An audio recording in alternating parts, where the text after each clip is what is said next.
Sweden के एक शहर में एक मोहल्ले को संगीत मोहल्ले के नाम से जाना जाता था। कारण ये था कि वहां से गुजरने वाले व्यक्ति को हर तरफ से संगीत के सुर सुनाई देते थे। उस मोहल्ले में 3 संगीत विद्यालय थे। वहां योग्य संगीत शिक्षक अपने शिष्यों को लगन से संगीत शिक्षा दिया करते थे और हर समय गहन अभ्यास करवाया करते थे। एक बार गुस्ताव नामक लड़का सागर तट पर घूमने गया। वहां लहरें तट से टकराकर खूब शोर कर रही थीं। जब लहरें सागर तट की ओर आती तो हवा में बांसुरी के सुर गूंजने लगते और जैसे जैसे लहरें तट से पीछे की ओर वापस जाती तो संगीत की लहरियां धीमी होती जातीं।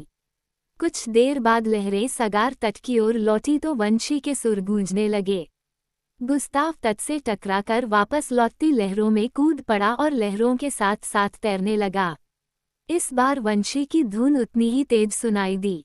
तभी उसने लहरों पर एक बांसुरी देखी और तैरता हुआ जाकर उसे ले आया। गुस्ताव ने बांसुरी लाकर अपने गुरुजी को भेंट कर दी। उन्हें बताया कि कैसे उसे आती जाती लहरों के साथ बांसुरी की धुन सुनाई देती थी। गुरुजी ने बांसुरी होठों से लगाई पर कोई सुर नहीं निकला। गुरुजी ने बांसुरी गुस्ताव को लौटा दी। वो उससे क्रोधित थे। उन्हें लगा कि उनका प्रिय शिष्य गुस्ताव उनसे मजाक कर रहा था। गुस्ताव इस बात पर लज्जित हो उठा। उनसे क्षमा मांगकर बांसुरी को वहीं फेंकने गया जहां से वह उसे मिली थी, अर्थात समुद्र की लहरों में। समुद्र तट की ओर बढ़ते समय उसने यूं ही बांसुरी होठों से लगाकर हवा फूंकी तो मधुर सुर उभरने लगे। गुस्ताव चकित हो गया। वह बांसुरी बजाने लगा और मस्ती से झूमने लगा। वह हैरान था कि आखिर गुरुजी के बजाने पर बांसुरी से आवाज क्यों नहीं आई थी। गुस्ताव सागर तट पर जा खड़ा हुआ और बांसुरी बजाने लगा। उसने मन में कहा, पागल, ये बांसुरी अद्भुत है, समुद्र की भेंट है, इसे क्यों फेंकता है। बस, गुस्ताव ने बांसुरी अपने पास रख ली और उसके बारे में अपने गुरुजी से कोई जिक्र नहीं किया। कुछ समय बाद गुस्ताव की संगीत शिक्षा समाप्त हुई और गुरुजी से अनुमति लेकर वह अपने घर चला गया। वह समुद्र तट के पास बसे एक गांव में रहता था। अब तो वह अक्सर पथरीले सागर तट पर जा बैठता और जी भरकर बांसुरी बजाता। जल्दी ही गुस्ताव पूरे स्वीडन में अद्भुत बांसुरी वादक के रूप में प्रसिद्ध हो गया। स्वीडन के राजा को संगीत का शौक था। उसकी इकलौती बेटी भी संगीत की दीवानी थी। आखिर एक दिन स्वीडन के राजा ने गुस्ताव को दरबार में बुलवाया। गुस्ताव गया। उसने भरी सभा में बांसुरी बजाई तो सब मस्त हो उठे। राजा तो बहुत प्रसन्न हुआ। राजकुमारी गुस्ताव की बांसुरी नहीं सुन पाई क्योंकि तब वह अपने नाना के घर गई हुई थी। स्वीडन के मंत्री का बेटा भी बांसुरी बजाने का शौकीन था। उसके चापलूस उसे देश का सबसे अच्छा बांसुरी वादक कहते नहीं अघाते थे। मंत्री का बेटा भी स्वयं को वैसा ही समझता था, लेकिन गुस्ताव की प्रशंसा से वह जल उठा। गुस्ताव को राजा की नज़रों में गिराने का षड्यंत्र करने लगा, क्योंकि वह रोज राजा को विशेष रूप से बांसुरी सुनाया करता था। एक दिन मंत्री के बेटे ने दोस्ती का स्वांग करते हुए गुस्ताव को अपने महल में दावत पर बुलवाया। बातों बातों में उसने कहा, दोस्त, 2 दिन बाद पूर्णिमा है। मैंने सुना है कि उस रात परी रानी समुद्र तट पर आती है। तुम भी वहां चले जाओ। उस समय अपनी बांसुरी परी रानी को सुनाना। अगर वो खुश हो गई तो अपने जादू से तुम्हें कोई भी दिव्य पुरस्कार दे सकती है। गुस्ताव ने कहा, मैं किसी पुरस्कार की आशा में बांसुरी नहीं बजाता। मुझे इससे आनंद मिलता है इसलिए बजाता हूँ। हाँ, मैं परी रानी को अवश्य बांसुरी सुनाऊंगा। असल में मंत्री के बेटे ने गुस्ताव को पूर्णिमा की रात समुद्र तट पर बांसुरी बजाने का सुझाव देकर एक गहरी चाल चली थी।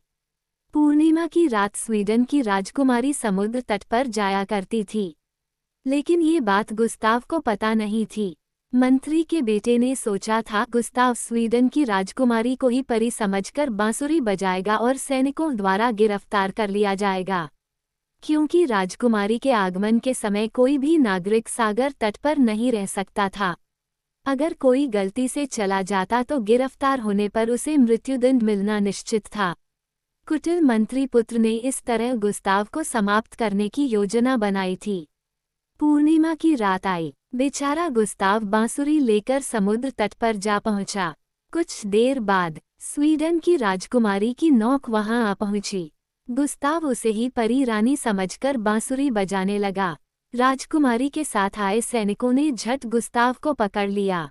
उसे मृत्युदंड की सजा सुना दी गई। पर राजकुमारी के कानों में गुस्ताव की बांसुरी के सुर पड़े थे। सुनकर वह चकित रह गई थी। उसने कहा, उस कैदी को बुलवाया जाए, मैं उससे बांसुरी सुना चाहती हूँ। सैनिक गुस्ताव को ले आए। उसने राजकुमारी को बांसुरी सुनाई तो सुनकर वह मस्त हो गई। उसका मन अभी गुस्ताव की बांसुरी से भरा नहीं था। उसने गुस्ताव की सजा माफ कर दी और हर दिन उससे बांसुरी सुनने लगी। इस तरह मंत्री पुत्र का षड्यंत्र बेकार हो गया। पर वह आसानी से हार मानने वाला नहीं था। उसने रात के समय अपने आदमी भेजकर गुस्ताव की बांसुरी चोरी करवा ली। इस तरह वह सोचता था कि बांसुरी न रहने पर गुस्ताव राजकुमारी के सामने बांसुरी नहीं बजा पाएगा और उसे सजा मिलेगी। अगले दिन गुस्ताव राजकुमारी को बांसुरी नहीं सुना सका तो मंत्री पुत्र ने बांसुरी बजाने का प्रस्ताव किया। वह गुस्ताव से चुराई हुई बांसुरी राजकुमारी को सुनाने लगा। सुनकर राजकुमारी हंसने लगी, क्योंकि बांसुरी से बड़े भद्दे सुर निकल रहे थे। बांसुरी बजाते बजाते मंत्री पुत्र के हाथ से बांसुरी उछलकर गुस्ताव के हाथ में चली गई। अपनी बांसुरी वापस पाकर गुस्ताव बहुत खुश हुआ और बांसुरी बजाने लगा। सुनकर राजकुमारी आनंद से झूमने लगी। गुस्ताव की बांसुरी चोरी करने के आरोप में मंत्री के बेटे को जेल में डाल दिया और मंत्री को भी उसके पद से हटा दिया गया। अब गुस्ताव स्वीडन का बांसुरी सम्राट था।